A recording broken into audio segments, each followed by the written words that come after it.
24744.com. Boniface dégg nga Issa li mu wax lan nga si ajouté c'est-à-dire que lan nga si mën a yokk si nit koo xamante ni bi nit ñi di choisir commerce moom mi dem na choisir armée bi ñi di choisir wàllu médecine moom mu dem si armée bi tey ba ndogal dal ko ci mais juste que lu mu fajoo rek mu nekk droit am mais nanguñ ko jox lan nga siy yokk. bon man li ma ciy yokk mooy situation bi actuellement dafa xaw a doy waar. ni mu doyee waar mooy ñoom li ma gis li ñu wax dañ ne ci invalides yi la ñuy économiser quoi parce que li ñu doon dépenser ci budget médicament c'est trop loolu la ñu doon expliquer. ci 5000 et quelques personnes ci 5000 et quelques personnes loolu la ñu expliquer léegi nag ci ñun la ñu bëgg a defee genre économie yooyu ñuy def c'est pas du tout normal. ñoo xam dañoo xarel seen réew defal seen réew lu nekk plus de 5000 et quelques invalides li gën a garaaw mooy gars yi dañuy jógee Kaolack jógee Ziguinchor Tamba ñëw ba fii ñu ne la pharmacie yi joxew ñu xam nga li ma la wala nga ñëw signé si li gën a fi mu toll li gën a garaaw waxuñu ko da ngay ñëw di signé si ñëw si médecins yi ne la 15 carnet laay jël par jour même pas par jour sax de comme à l'IHO par exemple dañ la naan mardi la ñuy jël ak jeudi nga fekk fa médecin bi mu ne la day jël 15 carnet lay jël mais du n'importe quoi 15 personnes lay jël 15 personnes lay jël par mardi ak par jeudi ci 5000 et quelques personnes nga demaat beneen kii ñu ne la nga dem principal. soo amee ay cas d'urgence la. d'urgence moom lañ la wax wala nga dem principal ñu ne la rendez-vous lañ lay jox ñu jox la rendez-vous boo xam c'est dans 2 mois nga toog perte say médicaments noonu doo ko jël comme sama cas man depuis le 8 février ba léegi jëluma jaabante naa fu nekk. te mu mujjee toog suma gàlle ñoom loolu lañ bëggoon dañu bëgg a décourager gars yi ñu toog seeni kër loolu lañ bëgg te c'est pas normal. c'est pas du tout normal parce que yi ñuy defloo invalidé nii rafetul quoi. Ça n'existe nulle part dans le monde nee naa leen adduna bi amul foo xam ne sax li may ñëwaat ci affaire bu tuuti ci affaire ANAMIS adduna bi nee naa leen du France du Angleterre du USA du amul grand blessé yoo xam ne association privée moo ko géré parce que les autres là ñoom boo leen waxee loolu la ñuy jàpp loolu la wax ñu ne la association bi lii ak lii li may demander président de la République ak le général Maïssa Sélé mooy nañu casser rythme bi. affaire bi nañ jël ci généraux yi ñu jox ko kenn mu diriger ko quoi parce que ñun xam nañu quoi xam nañ généraux yi fa nekkoon nga xam ne du ñu lekk alalu jàmbur du ñu lekk alalu kii xam nañ ko quoi ku mel ni le général Babacar Gaye tey bu ñu ko joxoon affaire invalide yi dootoo gisati invalide di génn ci mbedd mi di kaas parce que les gens sont fatigués fu ne la ñuy woote ci région yi mais Diallo affaire yi fi mu toll Diallo ab jusqu'à présent rien ba léegi gars yi grève nii jusqu'à présent pharmacie yi dañoo grève. Voilà. D'accord mais tey Boniface est-ce que yéen seen biir du ñàkk booloo bi xëy na moo leen xaw a néewal doole tuuti bu fekkee ne nekkoon ngeen benn groupe parce que 5000 et quelques personnes moom bu xaajee rek daanaka dara desutu fa léegi rawatina mu xaajaat est-ce que du loolu moo njëkk a nekk problème ci yéen. mais loolu mooy force état bi actuellement xam nañ ne gars yi fi mu toll dañoo tas diviser pour mieux régner loolu kat moo ko def colonel Maxa Keita moo ko def man tey ñi ma ko présenté Issa Diouf mii ki ma ko présenté muy Kodo ak Naago ñoo ma ko présenté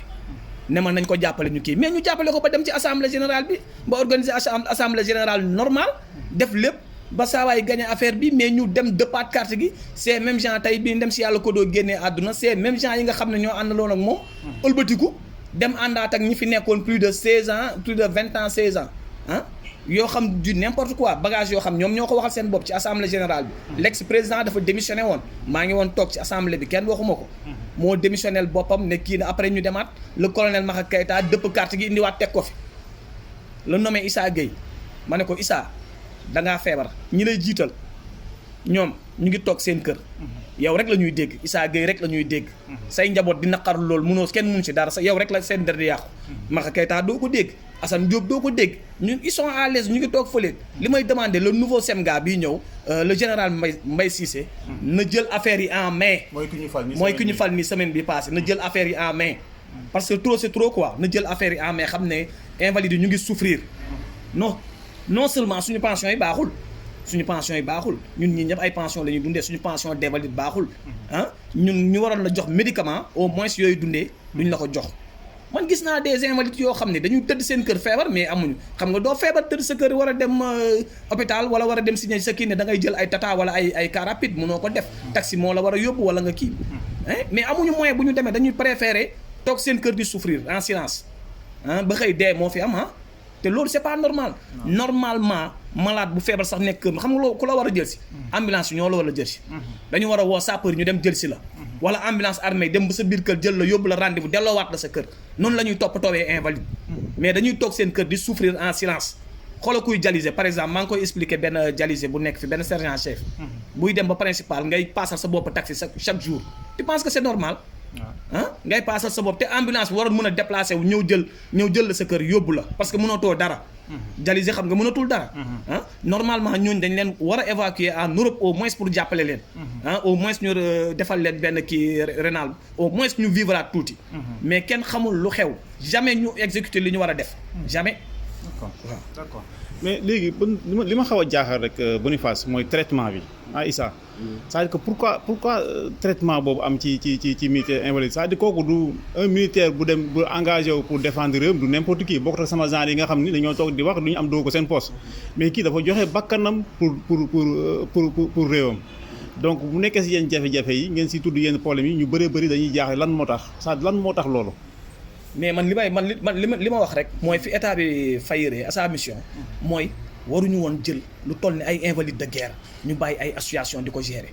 d'accord man loolu laa falaa ko jàpp quoi. loolu genre non respect la. non respect la parce que ça n'existe nulle part ci monde bi du États-Unis du Angleterre du Amérique mosoo gis les grands blessés ñu naan la ay association moo koy gérer mais France da ngay dégg ministère des invalides et des blessés de guerre da nga koy dégg.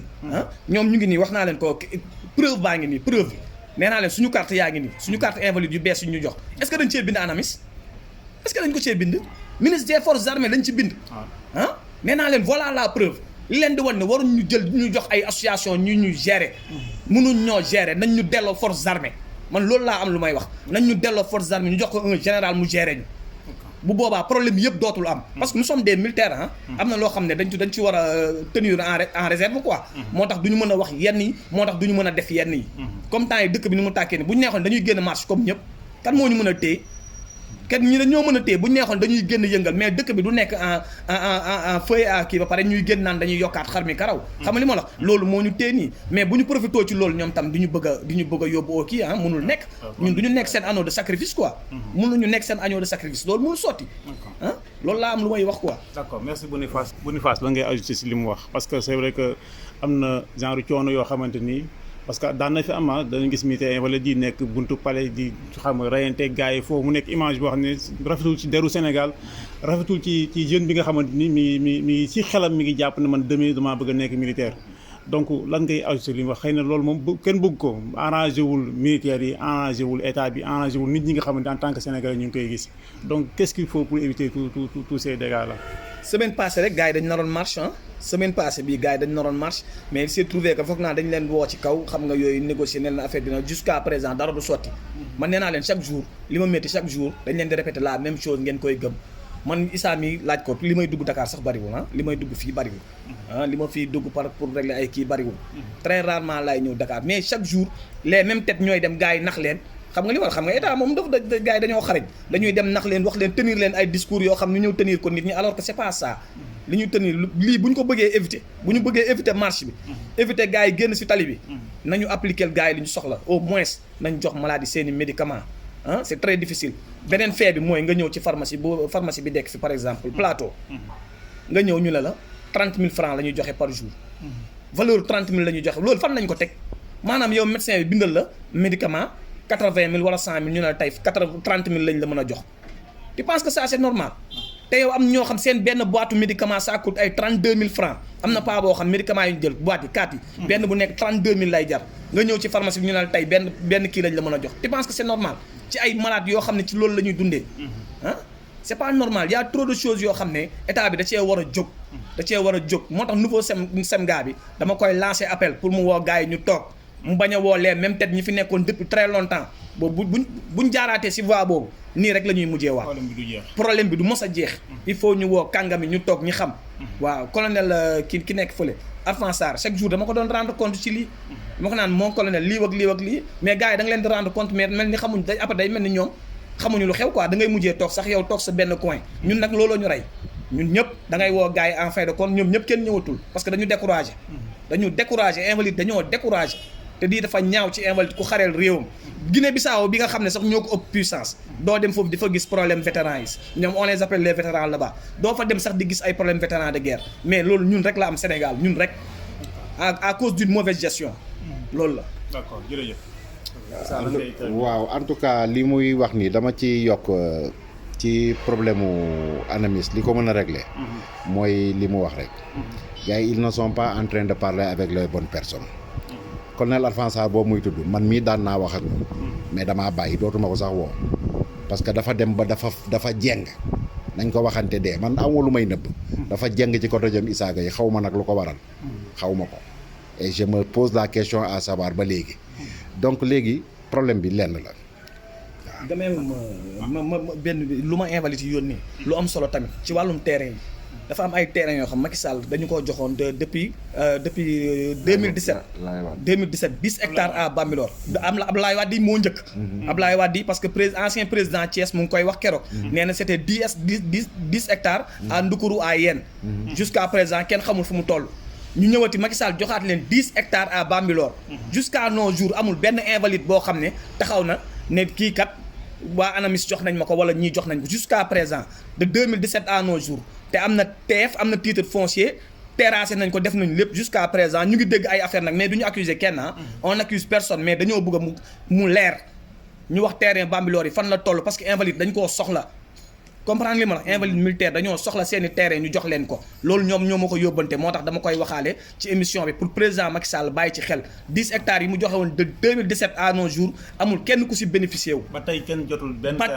jotul benn terrain ba pare ñoom ñoo rendre compte si benn réunion bi ñu nekkoon ginnaaw banque ba ñu rendre BCEAO si ginnaaw banque ba réunion bi ñu nekkoon ñu rendre compte ñu ne 5 hectares yi génie militaire moo leen ko terrassé yeneen 5 hectares yi ñu ne ñu jox ko un promoteur privé bi ñu joxee un promoteur privé mu terrassé leen ko ñu ne ñu ngi ko fay 128 terrains inadmissible munul nekk munul jël 5 hectares mu terrassé la ko man leen terre li ngeen di wax nii tegu leen ko fenn man leen est-ce que xam ngeen 5 hectares yi benn hectare bu nekk 34 terrains lay def ça vous fait 250 mètres carrés ça vous fait 170 terrains bu ngeen ne jox ngeen waa ji ci 5 hectares yi 128 donc ça reste 42 terrains inadmissible loolu mënul nekk mënoo leen jël promoteur privé jox ko loolu jox ko 128 terrains au dos des invalides loolu kenn du ko nangu na si président jóg semga bu bees bi na ci jóg chef d'état-major bu bees bi na ci jóg balaa gars yi di génn merci beaucoup. d'accord donc nag xam naa ne semga bi di ñëw moom am na problème bu rëy a rëy parce que li ñuy wax yëpp c'est des problèmes yoo xamante ni moom am na fu mu commencement mais kenn xamul fan la yem quoi. non dëgg la problème bi de toutes les façons li muy wax nii si terrain yi sax dafa am lu ko gën a sori gi nga 128 terrain yooyu muy wax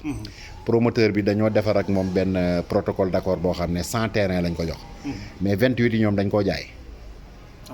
28 yi dañ koo jaay te am naa preuve ne dañ ko jaay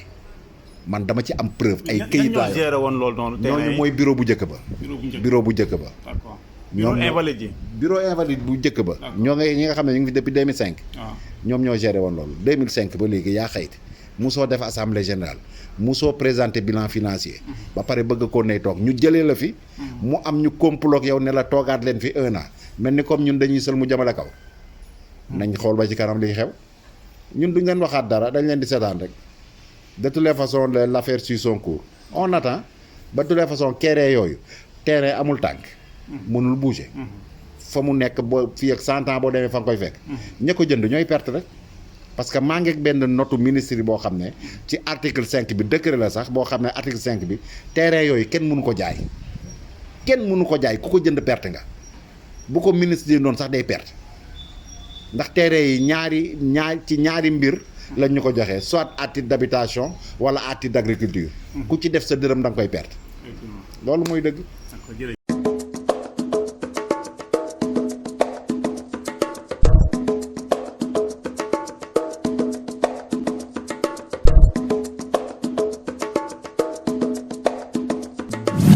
Sur la Senati 44.com